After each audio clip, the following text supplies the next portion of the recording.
बिस्मिल्लाहिर्रहमानिर्रहीम। एक हदीस है, वैसे मैं मुस्तकिल हदीस की किताब लाया करूँगा, आज तो चलो मैं ज़ुबानी अर्ज़ कर देता हूँ।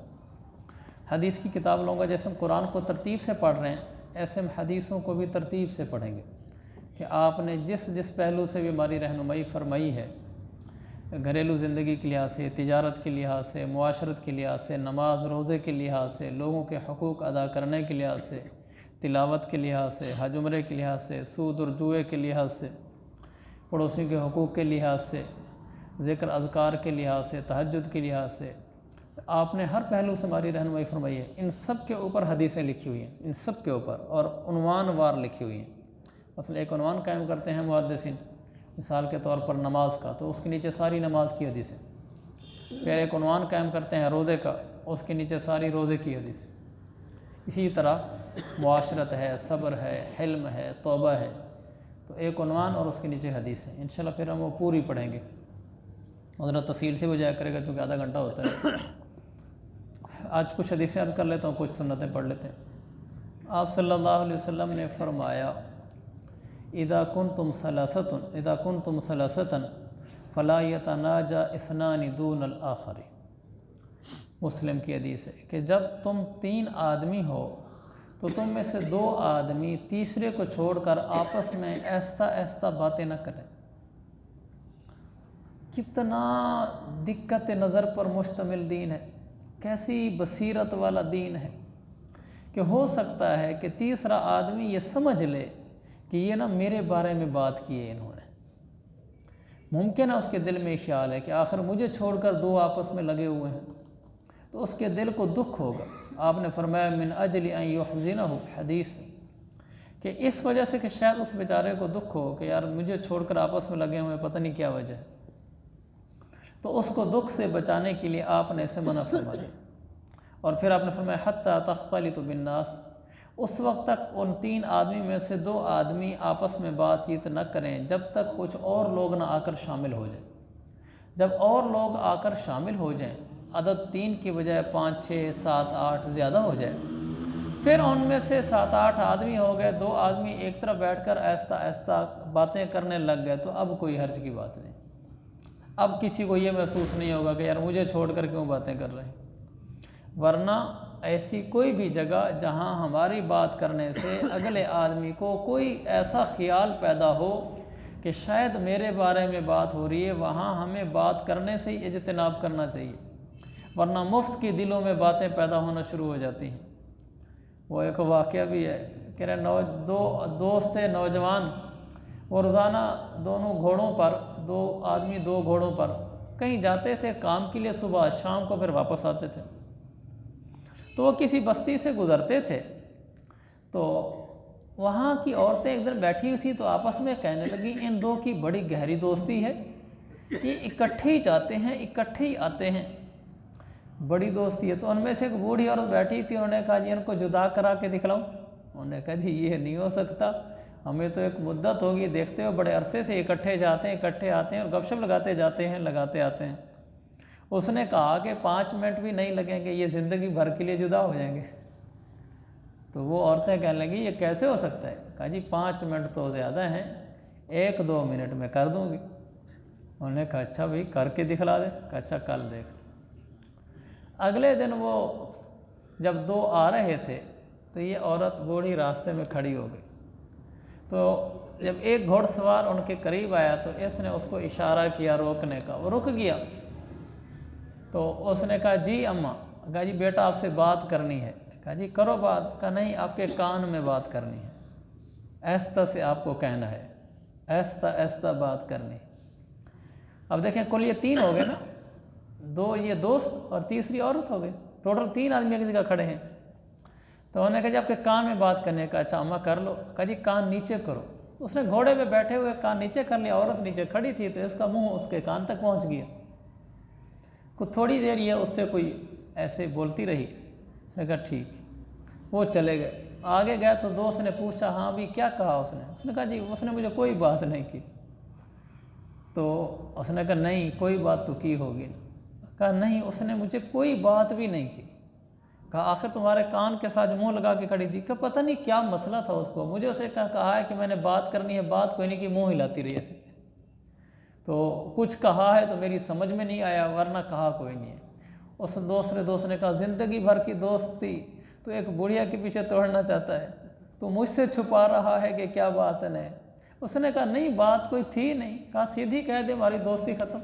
ये क्या बात है कि बात कोई थी नहीं, या कहे मैं नहीं बताता। उसने कहा नहीं बात ही नहीं थी।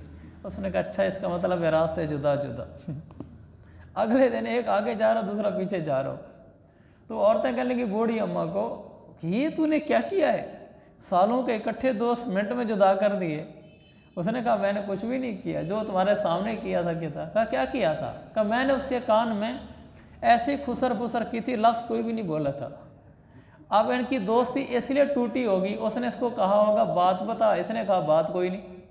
उसने यकीन नहीं किया होगा कि ये कैसे हो सकता है, वो कान में बात करती है, तू कहता है बात ही नहीं हुई सिरे से।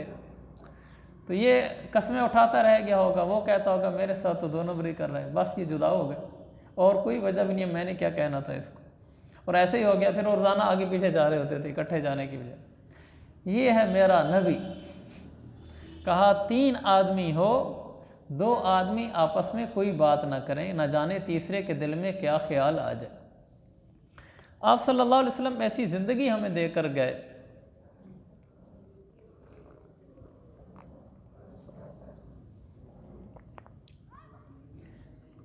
जिस पर अक्लें दंग हैं। तो ये हदीस हमें ये बताती है कहीं भी ऐसी बात नहीं करनी चाहिए जिसमें तीसरा आदमी ये समझे कि मेरे बारे में हो रही है, या उनके घर में या उन दोस्तों में या उन भाइयों में तोड़ पैदा हो सकता है। हमें ऐसी कोई बात नहीं करनी चाहिए। ऐसा ना हो कि जी मेरी वजह से उनमें तोड़ पैदा हो जाए। बाज़ दफ़ा हक बात भी नहीं कहनी चाहिए। ये नहीं है कि हर जगह हक बात कह दो, जी मैं तो सीधी बात की है। हो सकता है तुम्हारी सीधी बात कहने से तुमसे हमेशा के लिए टूट जाए। शादी हो रही है घर में, तुम्हारे घर के अंदर तुम्हारे किसी रिश्तेदार की बच्ची ने नामुनासिब लिबास पहना हुआ है, तुमने जाकर सीधे मुंह सबके सामने उसको कह दिया ये बेटियों की तरबियत की है, देखा लिबास इसका अंग्रेज़ों की तरह पहन रखा है। बात तो आपने ठीक ही होगी कि उस लड़की ने या बच्ची ने जो इस तरह का फैशन वाला लिबास पहन रखा है वो ठीक नहीं है, लेकिन ठीक बात करने के लिए भी तो मौका महल चाहिए। आपने तो जाके कह दिया सीधा अपने उस रिश्तेदार को, भाई है, मामू है, चाचू है, कोई है, कि जी आपने क्या बच्चियों को लिबास पहना रखा है, यही लिबास होता है बच्चियों का। तो वो आपसे मुमकिन है हमेशा के लिए टूट जाए। वो कहे कि आपने भरे मजमे में मेरी बेइज्जती कर दी। तो ये ज़रूरी नहीं है कि हर बात हर जगह ही कह देनी चाहिए। हक बात को भी हर जगह नहीं कहना चाहिए। हक बात अगर हक तरीके पर कही जाए और हक मौके पर कही जाए फिर मुफीद होती है। इसको अच्छे तरीके से हम सब समझें। हक बात हक तरीके पर, हक मौके पर, तरीका भी ठीक हो, तंज़ वाला ना हो, मौका भी ठीक हो कि आप बेमौका ना उसको सीधी बात कह रहे हों, फिर वो असर करती है। अगर आपने बात हक की है, तरीका हक नहीं था, आपने ताने के अंदाज में उसको कहा है कि तमीज़ ही नहीं है, ऐसे कपड़े पहना रखे हैं, तो ये आपने हक बात की है, तरीका हक नहीं इख्तियार किया। यह तरीका भी हक इख्तियार किया, आपने उसको प्यार मोहब्बत से कहा, लेकिन बड़े मजमे में कह दिया। आपने मौका नहीं देखा कि इस मौके पे ये बात करनी भी है कि नहीं करनी। तो आपने खुद गलत रास्ता इख्तियार किया है, इसलिए आगे फ़ायदा नहीं हुआ। तो हर बात को हर जगह कहना भी ज़रूरी नहीं होता। बाद दफ़ा आदमी कहता है मैं तो सीधे मुंह कह देता हूँ, हम नहीं पीछे मुंह भागते, मैं तो मुंह पे कह देता हूँ। ये कोई खूबी है मुंह पे कह देना? नहीं, मैं नहीं, पीठ पीछे नहीं कह रहा जी, मैं तो इसको मुंह पे भी कह दूंगा, और मैं तो मुंह पे भी कह देता हूँ सीधा आदमी, भला कोई नाराज़ हो जाए। वो समझ रहा होता है शायद मेरी खूबी है कि मैं बात मुँह पर जाके कह देता हूँ, भला कोई नाराज़ हो जाए। ये आपकी खूबी नहीं जनाब, ये आपकी खामी है। अल्लाह के नबी ने, कुरान ने भी वैलुल लिकुल्लि हुमाज़ातिल लुमाज़ा, हुमाज़ा और लुमाज़ा ये वो 2 आदमी हैं, इनमें से एक वो है जो मुंह पे जाके कह देता है तू बुरा है, दूसरा वो है जो पीठ पीछे कहता है। पीठ पीछे कहने वाला तो गीबत होगी, ये जो मुंह पे जाके सीधी बात कर देता ना कि तू ऐसा है, तेरे अंदर ये खामी है। कुरान ने इसके लिए भी कहा है कि बर्बादी हो तेरे लिए, हालांकि उसने तो हक बात कही है। और मुंह पे जाकर कहिए। हर बात मुंह पे जाकर भी नहीं कहनी होती, पीठ पीछे भी नहीं कहनी होती। अगर उसकी खामी उसको कहनी है तो फिर उसका मौका ढूंढो कि सही मौका क्या है, सही तरीका क्या है उसका। अल्लाह के नबी से बड़ा कोई हो सकता है? हम अपनी औलाद को भी मुंह पे मार देते हैं बात। हम उसे कह देते हैं ऐसा वैसा, ऐसी वैसी, बेटी को या बेटे को। हालांकि उसको देखना होता है कि ऐसा ना हो कि मेरा इस तरह सीधा मुंह पे टोकने से वो उसके दिल में मेरे खिलाफ नफरत आ जाए। हम ये समझते हैं मैं बाप जो हुआ ना, मैं बच्चों को नहीं समझाऊंगा तो और कौन समझाएगा, मैं जैसे चाहूँ कह दूँ। हमारी मोहब्बत जितनी भी बेटे के दिल में हो जाए, नबी से ज़्यादा तो नहीं हो सकती जो सहाबी के दिल में होती। अल्लाह के नबी का अंदाज़ देखें। आप अलैहिस्सलातु वस्सलाम जब किसी को देखते थे कि उसमें कोई कमज़ोरी है, आप सीधा उसको नहीं कहते थे भाई तुझे क्या हो गया है, ये क्या कर रहा है तू, नहीं कहते थे। आप क्या करते थे? आप उस वक्त खामोश हो जाते थे। जब सारे बैठ जाते थे, उसमें वो सहाबी भी बैठे होते थे, आप कहते थे मा बालु अक़वामिन यफ़अलून कज़ा, लोगों को क्या हो गया है, आजकल कुछ लोग ऐसे ऐसे करते हैं, उनको ऐसे नहीं करना चाहिए। वो सहाबी भी सुन रहे दरमियान में, आप इस तरीके से उसको कहते थे मा बालु अक़वामिन, लोगों को क्या हो गया कि वो इस तरह करते हैं, ऐसे तो नहीं करना चाहिए। तो मेरे अजीज़ भाइयों, ये नहीं है कि सीधी बात मुंह पे मैं जाके कह देता हूँ, बल्कि किस मौके पर कहनी है और कैसी बात कहनी है और किस तरीके से कहनी है। बात भी ठीक हो, उसका तरीका भी ठीक हो, तानो तशनी वाला ना हो, और उसका मौका भी ठीक हो। जैसे एक दफ़ा पहले मैंने मिसाल अर्ज़ की थी कि एक आदमी रमज़ान शरीफ में खुलेआम सिगरेट पी रहे, आप जाकर उसको मुंह पे कह देते हैं तो मुसलमान भी है कि नहीं है, सबके सामने सिगरेट पी रहा है। क्या ख्याल है, आपने उसको सही तरीके से बात की? अपने लिहाज से ये शेर बना हुआ है, मैं तो उसको मुंह पे जाके कह दिया कि सबके सामने सिगरेट पीता है, तमीज़ ही नहीं है उसको।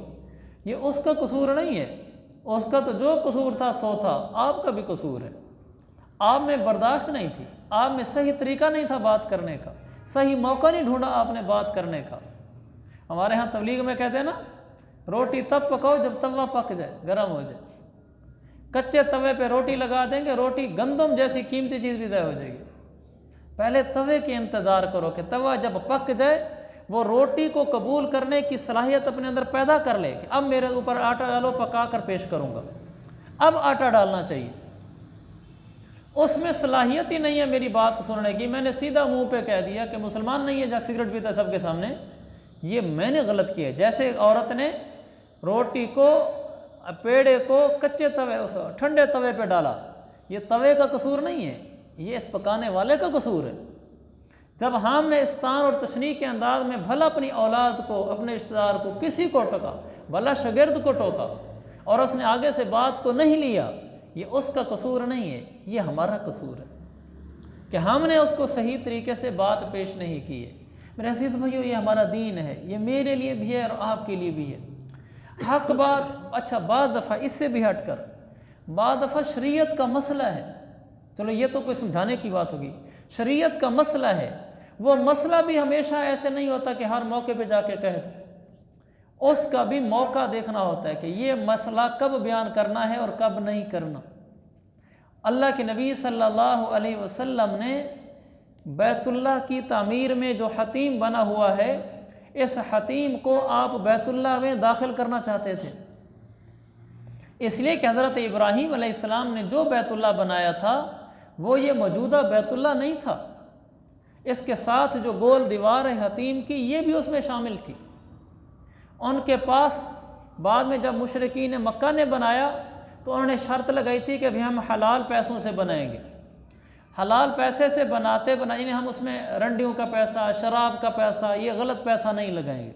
जो हम तिजारत करते हैं मुल्क शाम और यमन की तिजारत से जो पैसा आता है वो लगाएंगे सिर्फ। वो पूरा बैतुल्लाह नहीं बन सका और जगह अभी बाकी थी कि पैसा ख़त्म हो गया।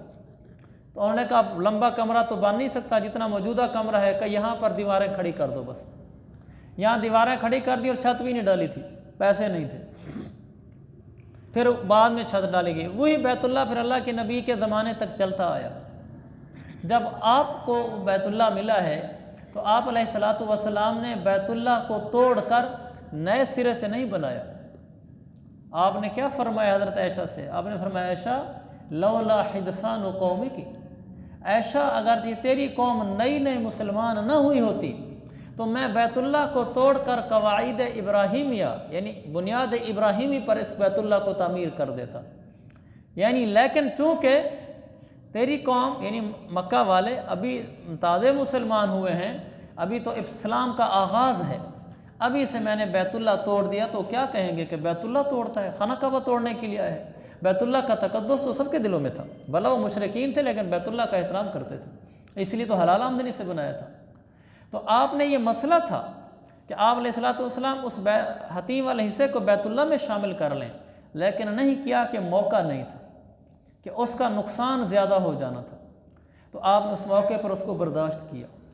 ये नहीं है कि किसी जगह आप किसी शादी में गए, वहाँ उन्होंने गाना बजा रखा है, आप वहाँ खड़े हो गए, सबको सीधी सीधी सुना दी और कहा कि कोई ज़रूरत नहीं, दफ़ा करो इस शादी को। रिश्तेदारों को 2-4 सुना के अपने बच्चों को उठाकर भाग का आ गए, और जी मैं उसको सीधी सुनाया हूँ, इसका तो उसको फ़ायदा नहीं होगा। ये थोड़ी है कि आपके कहने से वो बंद कर देगा गाना, आप उसके लिए मौका मुनासिब तलाश करते, उस वक्त उसको बर्दाश्त कर लेते। मुमकिन है आप इस तरह कहें वो आपकी रिश्तेदारी तोड़ दे, ऐन मुमकिन है कि अच्छा जा आइंदा तू ना आना, फिर हमारे घर, हम भी तेरे घर नहीं आएंगे, ऐसी बेइज्जती करनी थी तो आया क्यों था। ये आपने अच्छा दीन का मसला बताया है उसको कि आप रिश्तेदारियाँ तोड़ कर और तोड़वा कर वापस आ गए हैं, तो आपने सही तरीके से बात नहीं की। उस मौके पर आपको बर्दाश्त कर जाना चाहिए था, कोई नहीं आप खामोशी इख्तियार कर लो।